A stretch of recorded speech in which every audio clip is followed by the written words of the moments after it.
श्रीयुक्त मोहन चरण माझी ये सबुले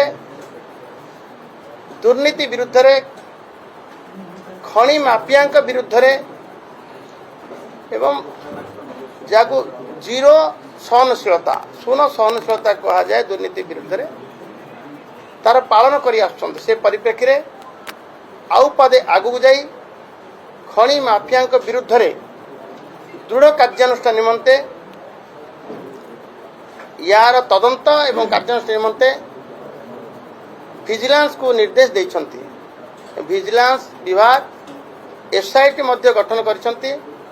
तार सरजमीन तदंत हेब कार्यानुष्ठान हेब जेते बड़ा प्रभावी होंतु ना कहीं दुर्नीतिर चेर चोरा खनि कारोबार चेर जेते दूर को लंबी था ना कहीं यार तदंत हेब समूले उत्पादन पाई आम सरकार निश्चित चेष्टा करिबो कार्य करी मत मुख्यमंत्री आभिमुख्य कड़ा आभिमुख्य से सबले कहते गत प्रतिष्ठा दिवस ओएमसी सेठी कहले तांकर खनि अंचल भाषा खनि चोरा खनि को डोको चोरा खनिज यार डोको तांकर आंचलिक भाषा डोको को रोका जीव एक कथा मध्य कहिथिले एवं खाली कही नांती काम रे लगेया पाई याकू ए तदंत प्रक्रिया को अधिक क्रियाशील करबा कार्यानुष्ठान नेबा सपक्ष रे एक वातावरण सृष्टि हेबा ओडिसा रे तेणु ताकू विजिलेंस विभाग को दैछन्ति एवं विजिलेंस विभाग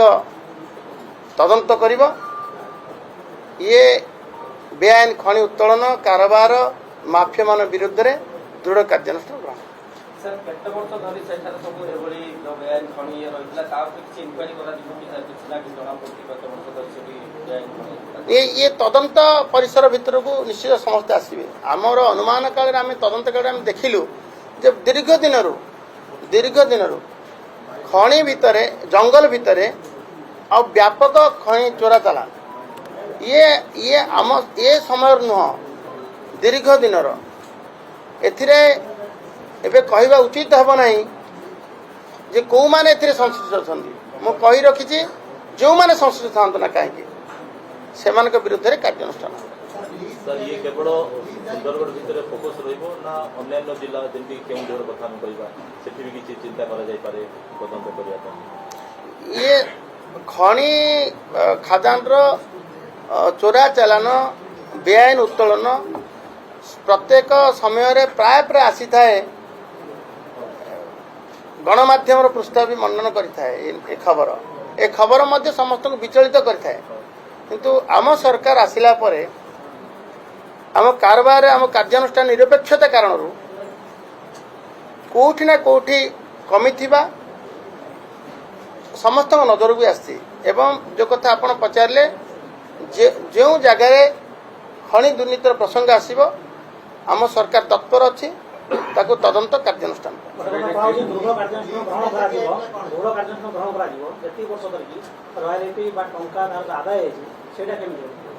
ये मु कहि सारछि आनुमानिक मूल्यर कथा कहि सारछि कि तदंत बेले जना पड़े जे मोर समुदाय प्रकृति रे केते केते टंकार ये समस्त आदाय करा जिवो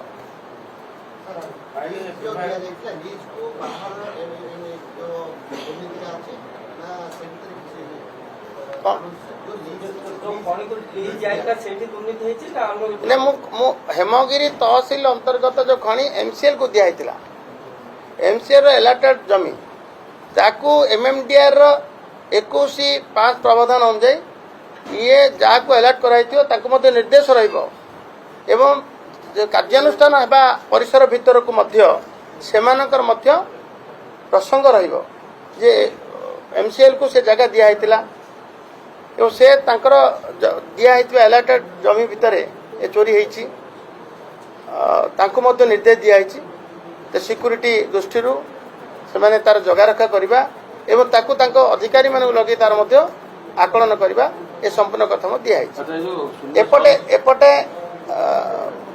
कोईडा अंचल मैंगनीज और लोह पत्थर कथा एठी टाटा को दिया जाइथिबा लास्टफीड माइन जहाँ पर मुहूर्त ओएमसी की अलर्ट कराई तार स्टाट्यूटरी क्लीयरेंस रे अच्छी सेटा सेमानक निर्देश अच्छी ଆଚ୍ଛା ଯୋଉ ଶୂନ୍ୟ ସହନଶୀଳତା କଥା କହିଲେ ଏଇଟା ଆଇରନ୍ ଓର ମାଙ୍ଗାନିଜ୍ ଭିତରେ ସୀମିତ ରହିବ ନା ବାଲି ମରମ ଭଳିଆ ଲଘୁ ଖଣିଜ ଆଡ଼େ ମଧ୍ୟ ଆସିବ? ଯେ ଯେଉଁ ଖଣିଜ ଦ୍ରବ୍ୟ ଓଡ଼ିଶା ଜନସାଧାରଣଙ୍କ ଅଧିକାର, ସମସ୍ତ ଲଘୁ ହଉ ବା ଗୁରୁ ହଉ ସମସ୍ତ ଖଣିଜ ଦ୍ରବ୍ୟର ଚୋରା ଚାଲାଣ ସମ୍ପର୍କିତ ଯେତେ ଘଟଣା ଆମ ସରକାର ନଜରକୁ ଆସିବ, ଆପଣମାନଙ୍କ ନଜରକୁ ଆସିବ, ତାର କାର୍ଯ୍ୟାନୁଷ୍ଠାନ ଗ୍ରହଣ କରାଯାଉଛି କରାଯାଉଛି। ଭିଜିଲାନ୍ସ ଜାଗାରେ ସିବିଆଇ କରିଥିଲେ ଆହୁରି ଭଲ ହେଇଥାନ୍ତା ବୋଧେ।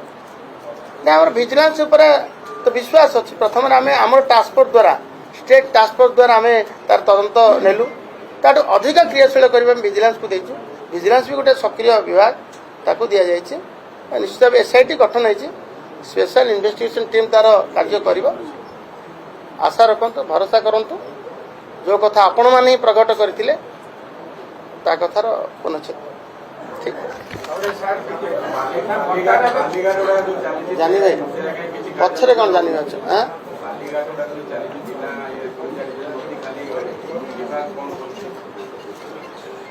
ଆମ ବିଭାଗକୁ ଯେତେବେଳେ ଖଣି ଓ ଇସ୍ପାତ ବିଭାଗକୁ ଲଘୁ ଖଣିଜ ଦ୍ରବ୍ୟର ପରିଚାଳନା ନିମନ୍ତେ 22,882 ଏବଂ ଫେବୃଆରୀ 2022ରେ ଦିଆଗଲା।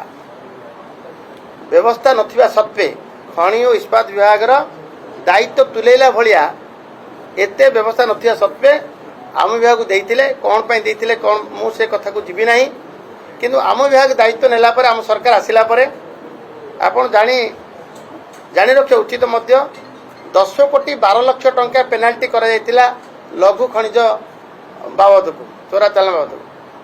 40 କୋଟିରୁ ଉର୍ଦ୍ଧ୍ୱ ଟଙ୍କା ପେନାଲ୍ଟି ଆଦାୟ କରାଯାଇଛି ଆମ ଏଇ ବର୍ଷ, ଚଳିତ ବର୍ଷ ଆମ ସରକାର। ଅଧିକା ପେନାଲ୍ଟି ହେଉଛି ଏବେ ଲଘୁ ଖଣିଜକୁ ଜଗିବା ପାଇଁ, ତାର ସୁପରିଚାଳନା ପାଇଁ ତାକୁ ଆମେ 199 ଜଣ ଜୁନିୟର ମାଇନିଂ ଅଫିସରକୁ ଆପଏଣ୍ଟମେଣ୍ଟ ଦେଇଛୁ। 9 ଜଣ ଫିଲ୍ଡ ମାନେ ଅଫିସ ଷ୍ଟାଫକୁ ଦେଇଛୁ ଏବଂ ଆଉ 48 ଜଣ ମାଇନିଂ ଅଫିସର ମଧ୍ୟ ଆମେ ନିଯୁକ୍ତି ଦେଇସାରିଛୁ। ଏବଂ ଟାସ୍କ ଫୋର୍ସ ଗଠନ ଜିଲ୍ଲା ସ୍ତରୀୟ ମାନେ ଉପଖଣ୍ଡ ସ୍ତରୀୟ ଏବଂ ତହସିଲ ସ୍ତରୀୟ ମଧ୍ୟ ଆମେ ଗଠନ କରିସାରିଛୁ। ଏବଂ ସବୁଠୁ ବଡ଼ କଥା ହେଉଛି ଜଗିବା ପାଇଁ ଅଧିକା ଟିକେ ଦାୟିତ୍ୱ ନେବା ପାଇଁ ଓଡ଼ିଶା ଇଣ୍ଡଷ୍ଟ୍ରିଆଲ ସିକ୍ୟୁରିଟି ଫୋର୍ସକୁ ମଧ୍ୟ ନିୟୋଜିତ କରିବା ପାଇଁ ତାର ବ୍ୟବସ୍ଥା ଚୂଡ଼ାନ୍ତ ହୋଇସାରିଛି। ଏବଂ ବାଲିର ସୁପରିଚାଳନା ପାଇଁ ମଧ୍ୟ ଆଗାମୀ ଦିନରେ ଆପଣ ଦେଖିବେ ତାର ଲଘୁ ଖଣିଜର ସରକାରଙ୍କ ସ୍ପଷ୍ଟ ନୀତି, ଲଘୁ ଖଣିଜ ପରିଚାଳନା ନୀତି ମଧ୍ୟ ଆଉ ଅଳ୍ପ ଦିନ ଭିତରେ ମଧ୍ୟ ସାମ୍ନାକୁ ଆସିବ। ଲଘୁ ଖଣିଜର ପରିଚାଳନା ପାଇଁ ଆମେ ସିଜ୍ କରିବା ଏବଂ ତାକୁ ଫାଇନ୍ କରିବା, ସର୍ଚ୍ଚ ଆଣ୍ଡ ସିଜ୍ର ଦାୟିତ୍ୱ ମଧ୍ୟ ଆଡିସନାଲ ତହସିଲଦାରରୁ ଉର୍ଦ୍ଧ୍ୱ ଫରେଷ୍ଟ ବିଭାଗ ଏବଂ ସବ୍ ଇନ୍ସପେକ୍ଟର ଉର୍ଦ୍ଧ୍ୱ ତାଙ୍କୁ ମଧ୍ୟ ଦାୟିତ୍ୱ ଦିଆଯାଇଛି। ଏବେ ଶୀଘ୍ର ଦିଆଯିବ, ତାର ମଧ୍ୟ ଚୂଡ଼ାନ୍ତ ହେଇସାରିଛି। ଯଦିଓ ପୁଲିସକୁ ଏବେ ଦାୟିତ୍ୱ ଅଛି, ଏବେ ସମ୍ମିଳିତ ଭାବେ ପୁଲିସ ପ୍ରଶାସନ, ଫରେଷ୍ଟ ବିଭାଗ ଏବଂ ଖଣି ବିଭାଗ ଏବଂ ରେଭିନ୍ୟୁ ବିଭାଗ ସମ୍ମିଳିତ ଭାବେ ଏ ଚଢ଼ାଉ କାରଣରୁ, ସମ୍ମିଳିତ ସମସ୍ତ ନଜର କାରଣରୁ ତାର ଏବେ ଏଭଳିଆ ସୁପରିଚାଳନା ହେଇପାରୁଛି, ଅତ୍ୟୁକ୍ତିରେ କହିହେବ। ଗତକାଲି ସରକାର ଗୋଟେ ନିଷ୍ପତ୍ତି ନେଇଛନ୍ତି ଯେ ଯୋଉ ଲାଲ ଲାଇଟ୍ କିମ୍ବା ଅରେଞ୍ଜ ଲାଇଟ୍ ଏଗୁଡ଼ା ଲାଗିବନି, ସେଟା ଇମ୍ପ୍ଲିମେଣ୍ଟ ହେବ ବୋଲି ଆପଣ? ନାଇଁ, ସରକାର ତ ମୋଦି ସରକାର, ଦେଶର ଯଶସ୍ୱୀ ପ୍ରଧାନମନ୍ତ୍ରୀ ମାନ୍ୟବର ନରେନ୍ଦ୍ର ମୋଦି କହିଲେ ଯେ ଆମେ ସେବକ ଏବଂ ସେବକମାନେ ରେଡ୍ ଲାଇଟ୍ରେ ଚଢ଼ିବା, ଅନ୍ୟମାନଙ୍କୁ ପ୍ରଭାବିତ କରିବା, ଏଭଳିଆ ଯେଉଁ ବାତାବରଣର ପୂର୍ଣ୍ଣଚ୍ଛେଦ କରିବା ନିମନ୍ତେ ସେ ରେଡ୍ ଲାଇଟ୍ ୟୁଜ୍ କରିବେ ନାହିଁ, ଏଭଳିଆ ନିଷ୍ପତ୍ତି ନିଆଯାଇଥିଲା। ତାକୁ ମଧ୍ୟ ଓଡ଼ିଶା ସରକାର ମଧ୍ୟ କାର୍ଯ୍ୟକାରୀ କରିଥିଲେ, ସମସ୍ତ ରାଜ୍ୟ ସରକାର କାର୍ଯ୍ୟକାରୀ କରିଛନ୍ତି। କୌଣସି ମନ୍ତ୍ରୀଙ୍କର ରେଡ୍ ଲାଇଟ୍ ଜଳୁନାହିଁ ଏବଂ କିଛି ଅଫିସର, ସରକାରୀ ଅଧିକାରୀ ଯଦିଓ ଲ ଆଣ୍ଡ ଅର୍ଡର ସିଚୁଏସନ୍ ସମୟରେ ପୁଲିସକୁ ଦାୟିତ୍ୱ ଅଛି, କିନ୍ତୁ ଅନ୍ୟ ଅଧିକାରୀମାନେ ଲଗାଉଥିବା ମଧ୍ୟ ରେଡ୍ ଲାଇଟ୍ର ନଜରକୁ ଆସିଛି। ତାକୁ ମଧ୍ୟ ଆମର ବିଭାଗୀୟ ସେକ୍ରେଟାରୀ କହିସାରିଛନ୍ତି ଏବଂ ତା ପାଦେ ଆଗକୁ ଯାଇକରି ଆମ ସରକାର ନଜର ରଖିଛି। ସମସ୍ତଙ୍କୁ ଅନୁରୋଧ କରିଛି ସରକାରଙ୍କ ନିୟମକୁ କଡ଼ାକଡ଼ି ଭାବେ ପାଳନ କରିବା। ଯେମିତି ଆମେ ରେଡ୍ ଲାଇଟ୍ ଲଗାଇବା ଦ୍ୱାରା ଲୋକମାନେ ଟିକେ ପ୍ରଭାବିତ ହେଉଛନ୍ତି, ଜନସାଧାରଣ କାହିଁକି ଆମକୁ ବଡ଼ ଲୋକିଆ ଭାବିବେ, ତାକୁ ଆମେ ଅଲଗା କାହିଁକି ଭାବିବେ, ସେଇଥିପାଇଁ କାର୍ଯ୍ୟକ୍ରମ କରାଯାଇଛି। ତାକୁ କୁହାହେଇସାରିଛି। ଆପଣଙ୍କ ବ୍ୟବସାୟ କିମ୍ବା ସେବାକୁ ଆଉ ଅଧିକ ଲୋକମାନେ ଜାଣିବାକୁ ଚାହାନ୍ତି, ତେବେ ବିଳମ୍ବ କାହିଁକି?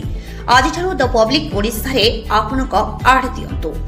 ଗାଁ ଗାଁ ପର୍ଯ୍ୟନ୍ତ ଆପଣଙ୍କ ସ୍ୱର ଆପଣଙ୍କ ସନ୍ଦେଶ ଯୋଗାଯୋଗ କରନ୍ତୁ 7853917152 ଦ ପବ୍ଲିକ ଓଡ଼ିଶା ଆପଣଙ୍କ ସ୍ୱର ଓଡ଼ିଶାର ହୃଦୟ ପର୍ଯ୍ୟନ୍ତ।